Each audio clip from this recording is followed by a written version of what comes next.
Autre sujet, Luc Langevin, qu'on connaît bien, il lance un nouveau jeu pour les apprentis magiciens et, disons-le, de tous les âges. Oui, encore une fois, c'est un jeu qui est produit en collaboration avec Gladius, une compagnie québécoise. Et c'est un jeu qui est très, très agréable à découvrir. J'en ai fait l'expérience aujourd'hui avec un tour qu'un peu tout le monde peut réussir avec un peu de pratique.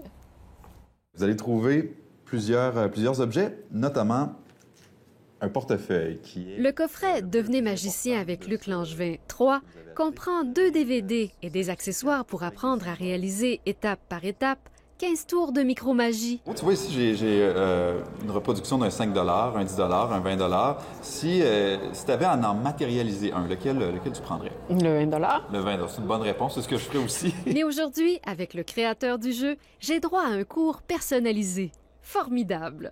Et tu peux placer ton autre main par-dessus, en fait, sur le portefeuille. On va laisser le temps à la magie d'opérer un peu. Moi, je pense que la magie, c'est quelque chose de très formateur pour un jeune ou pour n'importe qui. Moi, lorsque j'ai appris la magie, ça a développé ma confiance en moi, mes aptitudes sociales pour entrer en contact avec les gens.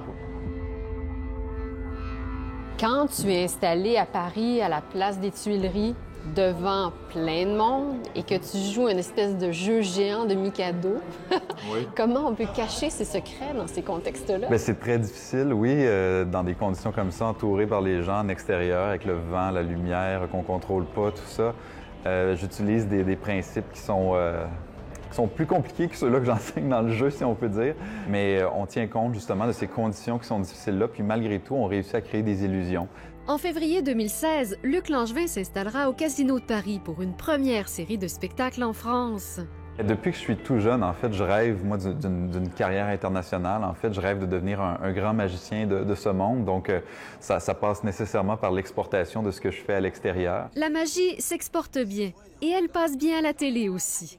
Après plusieurs saisons de l'émission Comme par magie, Luc Langevin nous présentera la série Défier la magie sur les ondes de Radio-Canada pendant les fêtes. On reçoit des défis lancés par des artistes invités, en fait, des défis du genre pouvez-vous faire un tour de magie à mon chien, pouvez-vous faire un tour de magie sous l'eau, pouvez-vous faire un tour de magie à l'envers en commençant par la fin. Bref, c'est le genre de défi qu'on relève. Et pour revenir à notre cours en accéléré, tadam!